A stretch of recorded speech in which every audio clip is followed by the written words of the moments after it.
नमस्कार।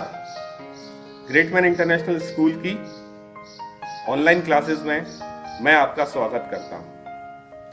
कोविड-19 महामारी के इस दौर में मेरा ऐसा मानना है कि आपका परिवार पूरी तरह सुरक्षित है, स्वस्थ है और बच्चों ने लॉकडाउन में बहुत एंजॉय किया है। अब मैं आपका सपोर्ट चाहता हूं। इस ऑनलाइन क्लासेस में बच्चों की शिक्षा को हम अब स्टार्ट करते हैं और बहुत ही जल्द जो भी आपका बैकलॉग है हम उसको क्लियर भी करेंगे और एक नए तरीके से आपकी शिक्षा अब स्टार्ट होने वाली है। पेरेंट्स का हमें पूरा सपोर्ट चाहिए। आप लोग पिछले 10 सालों से लगातार हमें सपोर्ट करते आए हैं और मेरा ऐसा मानना है कि अगर हम और आप मिलकर चाहेंगे तो बच्चों की शिक्षा का कोई नुकसान नहीं होने वाला है और हमें और आपको मिलकर अब एक रीस्टार्ट करना है। Now let's restart. Best of luck. नमस्कार।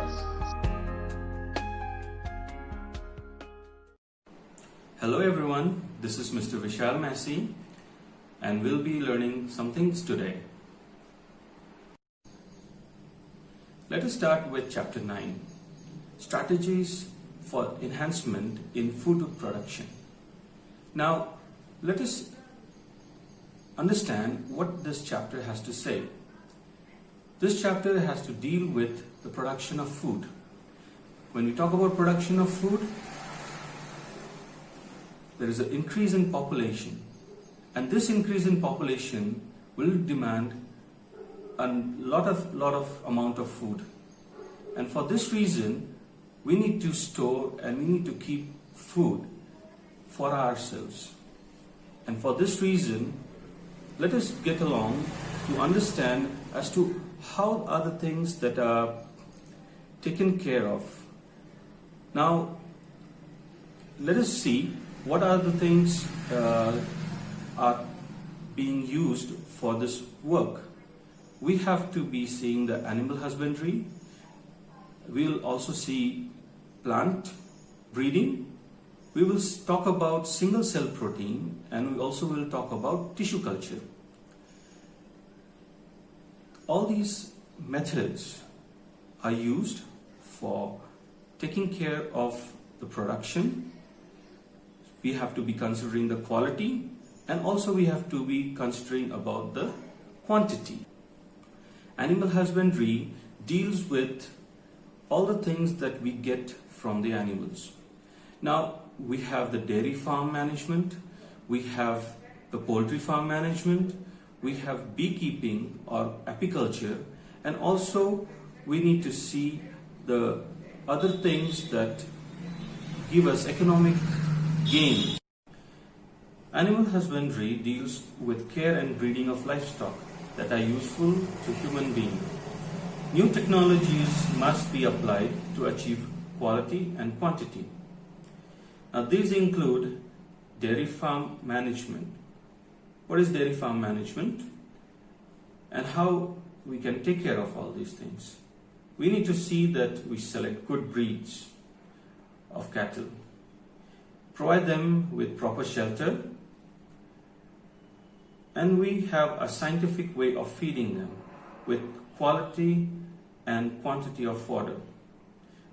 Give them enough amount of water supply, and also we maintain the disease.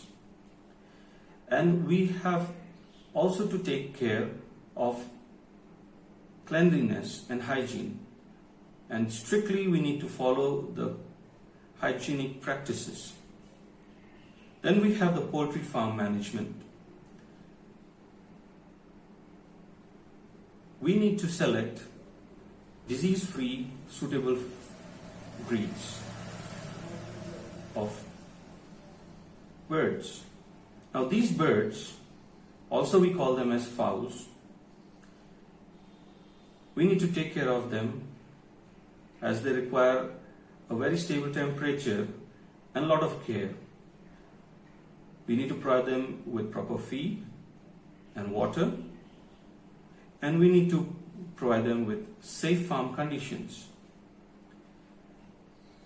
And of course, hygiene is a must. Then we have apiculture, which is beekeeping. For this, we need to have a knowledge of nature and a habit of bees. We need to have a selection of suitable location for keeping beehives and catching and hiving of swarms. The management of beehives also needs to be taken care during different seasons. And while we do this, there has to be a proper handling and collection of honey and also bee wax. We have to come across a term called as breeding. This word breeding says that there is a produce and we need to raise a number of animals together. Breeding includes inbreeding and outbreeding, and especially this is done among the cattle. When we talk about cattle, it means cows, buffaloes, and all the four-legged creatures that are there around us, especially when we domesticate them. Breeding. What is the main aim of animal breeding? It is to increase the quantity of yield, improve the quality of produce, or inbreeding. Inbreeding, here a superior male and females of the same breed are identified and mated. Superior males and females of the progeny are identified for further mating. Now this increases homozygosity. And in this way, a pure line can be developed. Of course, this method exposes the breed to harmful recessive alleles. Yet this is eliminated by selection. And the main aim is to accumulate superior genes into these animals. And we need to be careful about breeding depression. Now talking about outbreeding. Outbreeding of unrelated animals is carried out either of the same breed or different breeds or different species. Now there are types of outbreeding: outcrossing, crossbreeding, interspecific hybridization. So let's see first outcrossing. Animals of the same breed are mated having no common ancestor on both sides of their pedigree up to the 4th to 6th generation. Now this helps in overcoming inbreeding depression. The next is crossbreeding. Crossbreeding, here the superior males of one breed are mated with superior females of another breed of same species. The desirable qualities of two different breeds are combined. Then we have interspecific hybridization. Here, male and female animals of two different species are crossed. Combine the desirable features of both parents. Now, for example, mule is by a cross between a male donkey and a female horse. Then we have this method in order to have breeding and enhance the breeding capabilities, we have multiple evolution embryo transfer technique, in which cow is administered with FSH, that is follicular stimulating hormone, to induce superevolution. Now this produces 6 to 8 ova per cycle, and then mating of the same cow is done with a selected bull, or it is done artificially.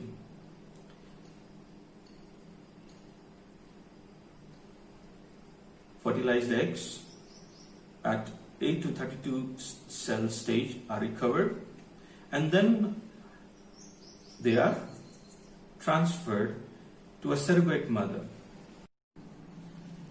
Next, we have plant breeding. Many of the plants are to be made better, their quality has to be improved, and so we hybridize them with various techniques. And we will be seeing in this topic ahead as to what are the things that we do in order to enhance the productivity and the quality of a plant. A scientist or a breeder wants to incorporate certain types of traits in the crop plant. So he would want to incorporate high yield and better quality of produce. He wants to see that there is an increased tolerance to environmental stress, and the plant is resistant to pathogen and has an increased tolerance to insects and pests. Now the steps in plant breeding includes germplasm collection, evaluation and selection of parents, crossbreeding of selected parents, selection and testing of superior recombinants, testing and release, and the commercialization of the new cultivars. Then we are to be worried about crop varieties with increased nutritional quality. So for this, so far, we have found out that lysine and tryptophan have been made in maize. Now high protein rich wheat has been produced. There has been iron fortified rice, vitamin C rich bitter gourd, tomato, mustard, and batua, which is a common name. Iron and calcium rich spinach and batua also has been made. Vitamin A rich carrot, spinach, and pumpkin has been produced with the help of recombinant DNA technology. Protein is a very, very essential part of our nutrition, and presently at this time we are facing a shortage of meat products, as there are animal rights and various other reformative steps that are being taken care of. So there has to be an alternative method of finding a solution to the production of protein, and also for the production of reliable source of food. Now for this, we have come across something called as single cell protein. Single cell protein are basically microbes. Single cell proteins, where microbes are grown on an industrial scale and used as nutrient-rich food. For example, we have spirulina. What are the advantages of single cell protein? Single cell proteins are rich in proteins and low in fats. They can be easily grown on cheaper materials like wastewater, animal manure, molasses, and so on. The use of wastewater reduces pollution. They act as the supply of fertilizer and pesticide. Tissue culture. Now when we come across this word tissue culture, it has been there for some time, and it is used to make a number of plants without using seeds. It is a technique where plants are grown in a very sterile condition inside a lab, inside tubes or inside glass apparatus in a particular medium, and hence what we get is a very, very stabilized plant. But yet we have to take care of this plant and help it to come into the environment in a proper way. So the first thing that you will come across when we talk about tissue culture is a callus. Now callus is a piece of a plant which is grown into a medium, and it is just a growth of mass of cells. Now this mass of cells are then taken in and transferred into another medium, and from there what is going to happen is they're going to be given phytohormones. These phytohormones will help them to grow the shoot and also the root, and then a whole plant is being built in a glass apparatus, and then it is transferred into a greenhouse. And between this process there is a word called as acclimatization. Now this word acclimatization says that a plant has to adapt to different conditions, from a very sterile condition to a hostile condition. Tissue culture is the technique of regeneration of whole plant from any part of the plant by growing it on suitable culture medium under aseptic conditions in vitro.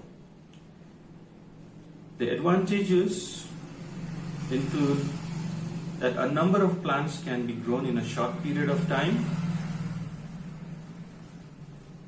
Healthy, disease-free plants can be grown by meristem culture. Somatic hybrids can be raised by tissue culture, where sexual hybridization is not possible. Now the next, we need to talk about somatic hybridization. Here, in somatic hybridization, we need to see that the process of fusion of protoplasms of somatic cells of two different varieties or species are carried out. What are the steps that are followed here? That is the isolation of protoplast. Then there is a fusion of protoplast. And then we have the growth of fused protoplast to form a somatic hybrid.